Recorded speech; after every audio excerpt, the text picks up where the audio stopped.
જણે ત્યાં જઈને ભજન ન કર્યું હોય. મોટા ભાગના સંતોને તો ભગવાનની પ્રાપ્તિ, આ વલ્લભાચાર્યજી તમારા પુષ્ટિ માર્ગના જે છે એને પણ ત્યાં જ ભગવાનની પ્રાપ્તિ, ત્યાં જ દર્શન થયા. ગમે ને તમે ગમે એ સંતને લઈ લો, મીરાબાઈ છે, બધા. તો એનો અર્થ શું થયો કે ત્યાં જે ભજન કરેલું છે એ ભજનના દિવ્ય વાઇબ્રેશન્સ જે છે, દિવ્ય કંપનો ત્યાં છે. ત્યાં થોડુંક ભજન કરીએ તો વિશેષ ફળ મળે. અને ત્યાં પ્રેમાનંદજી મહારાજજી તો છડે ચોકે છે કે તમે એક નામ લ્યો ને તો તમને 1000 ગણું ફળ મળે. તો એ તો એમ કહે કે તમે ગમે ત્યારે વૃંદાવનમાં આવો ને, બ્રજમાં આવો ને તો થોડું ત્યાગ તપી દો. કારણ કે સંસારમાં તો ખાવું પીવું ને મોજ જ તમે કરો છો. થોડાક દિવસ તમે 7 દિવસ 10 દિવસ 5 દિવસ આવ્યા હોય ને તો એટલા દિવસમાં તમારે આ વાસ્તવિક કમાઈ કરવાની. કઈ કમાઈ? તો કે ભક્તિની કમાઈ કરવાની, ભક્તિનું પાથું દેવું કરવાનું. ત્યાં જાઓ એટલે બને એટલા ઓછા પાપ, કોઈ સંસારની કોઈ વાતચીત નહીં. સાથે રહ્યા હોય તો એ કેવલ જે ખાલી ભગવાનની ચર્ચા કરવી તો કરવાની, બાકી સંસારની કોઈ વાત નહીં કરવાની. અને 7 દિવસ 5 દિવસ જે છે એ કેવલ ભગવાનમાં ડૂબો જોઈએ. હવે આ 5-7 દિવસનું જે તમે પાથું ભેગું કરો ને પછી અહીંયા આવો જોઈએ. એ ઓક્સિજન જ્યારે પૂરું કરી લીધું હોય, તમે તમારી બેટરી જે છે એ ચાર્જ થઈ ગઈ હોય અને પછી સંસારમાં ઉતરો જોઈએ તો સંસારમાં તમારે દરેક વ્યવહારો કરવા જે છે ને એ સહેલા પડી જાય. પછી જે મેં તમને કીધું ને તમારે કરવું જે છે એ સહેલું પડે. તો આવું બધું છે.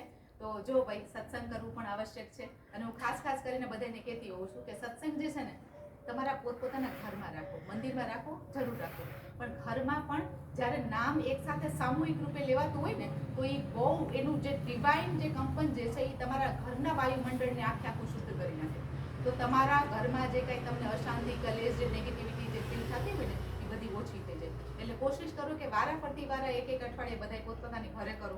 હા, અને બીજું યોગ અને પ્રાણાયામ. જો ભાઈ અત્યારે હું પણ મારી આ 42ની મારી એજ છે, ઘર છોડ્યું 25ની એજ છે, તો ત્યારથી લઈને આજ સુધી ભાઈ એકલું રહેવું છે ને એટલે તો અમે સ્વસ્થ રહીએ છીએ. એટલે રોજના 2 કલાક હું મારા પોતાને પ્રાણાયામ અને યોગ આસન માટે કાઢું છું. પોણો કલાકથી 1 કલાક મારા પ્રાણાયામ ખાલી હોય છે, પોણી કલાકથી 1 કલાક યોગ આસન કરું છું. ત્યારે આપણે સ્વસ્થ છીએ. ત્યારે એક 5 રૂપિયાની દવાઈ હોસ્પિટલનું તો જ્યાં યોગ આસન કરવા માંડીએ તો ત્યારે બધું સરખું થઈ જાય. કેટલો આપણને ખાલી એક થોડોક સમય કાઢવાની વાત છે. થોડોક આપણે કાઢી તો પછી આપણું સગવડ વધે. હમણાં એક આપણે કોણ મને મૂકવા હતા, વર્ષાબેન હા, તો એ મૂકવા આવ્યા તો એ મને કહે કે 2 કલાક કરું છું ને સવારને સાંજે, તો ત્યાર પછી કે મારી એનર્જી ડબલ થઈ ગઈ છે. ઘરનું બધું કામ કરું, યોગા ક્લાસ હું કરી લઉં અને સાથે સાથે તોય મારા ઘરના બધા પછી કીધું થાકતી નથી. તો કે મને 12 વાગ્યાનું કીધું તો 12 વાગે પાછી કામ કરવા તૈયાર હોય. તો આ શું થયું? તો એનર્જી લેવલ વધી ગયું. શું કામ વધે? ઓક્સિજન જે છે ને આપણા શરીરને બહુ આવશ્યક છે. અને આપણે બધા શ્વાસ ટૂંકા લઈએ એટલે પૂરતું જે ઓક્સિજન જે આપણા શરીરની અંદર જવું જોઈએ ને એ ન જતું હોય. તો જો ઓક્સિજન બરોબર લેવા માંડીએ તો આપણા શરીરના એક તંતુઓ સુધી ઓક્સિજન ગયું, મગજ સુધી ઓક્સિજન ગયું, તો પછી આવું બધું આ કહેવાય ટેન્શન, એન્ઝાઇટી, બધું જે છે એ તો બધું તમારું ઉડી જાય. કાંઈ તમારે એમ થાય કે, અને જો તમે સ્વસ્થ હોય તો તમારી ઉપર તો આખું ઘર ચાલતું હોય. તો તમારા સ્વસ્થ રહેવાને કારણે તમારું આખું ઘર તમારું સ્વસ્થ રહે. બાળકો બધાય, હા, બાળકોને આપણે નાના બાળકોને કેવું સારું, એને પણ સ્કૂલમાં જે કંઈ સાંભળતા હોય, સમજતા હોય તેની બુદ્ધિ એની વધારે જે છે એ તીવ્ર થાય, એકાગ્ર થાય. એટલે આવું બધું છે. એટલે સંસારમાં રહેવા માટે ખાલી ખાવું પીવું ને ખાલી આમ જે સમય પસાર કરો છો એ એટલું જ નથી. એનાથી વિશેષ આપણું આ માનવતાનું છે. આજે હું અહીંયા છું ને તો તમે આવા મારા જેવા હજારોને તમે ભણાવી શકો એવી બધામાં ભગવાને પાવર આપ્યો છે. પણ આપણે શું કર્યું છે કે આપણને એ પાવર જગાડવાવાળું હનુમાનજીની જેમ કોઈ આપણું આવતું નથી. એ પાવર એમને પડ્યો છે. અને પછી શું થાય કે એમને પછી બધા જે આપણી આસપાસના હોય બધા એવા જ હોય પાછા આપણા જેવા.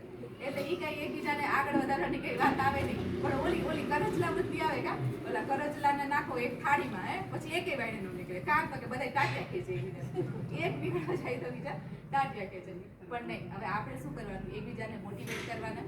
જો યોગામાં આવતા હોય તો આજુબાજુવાળા લઈ આવો. જો એક બેનના જીવનમાં ખાલી હું તો કહું કે આનો ભક્તિ તો નહીં પણ ખાલી યોગથી એનું શરીર જો સ્વસ્થ થાય ને તો કેટલા હૃદયથી આશીર્વાદ મળે. હું આ લોકોને તો આને શું 10 રૂપિયામાં મળી જઈશ મેં કીધું ભાઈ બિચારા સેવા જ કરે છે ને. તો અને ઈ જે 5-7 બહેનો આવે છે ને એ 5-7 બહેનોનો અનુભવ તમે જો કેવા, ત્યાં જ એટલી વારમાં જ એ બધા બહેનો કેવા લઈ ગયા, અમને આમ હતું ને અમને આમ હતું ને અમને આમ થઈ ગયું ને આમ થઈ ગયું. તો કેવું સરસ. એટલે બધા જે છે એ ભાઈ સત્સંગ એ આવશ્યક છે. શરીરનું સ્વસ્થ રાખવું પણ આવશ્યક છે. વચ્ચે વચ્ચે ધામનું તમે આશ્રય લ્યો એ આવશ્યક છે. આવું બધું જે છે એ કરતા રહ્યો એટલે આપણે જે છે એ આ જ શરીર જ્યારે છૂટે એ પહેલા જ આપણને ભગવત પ્રાપ્તિ થઈ જવી જોઈએ. ભગવત પ્રાપ્તિ એટલે હું તો કે મને કણ કણમાં ભગવાન મારા ઈષ્ટ જે છે એ દેખાવા જોઈએ.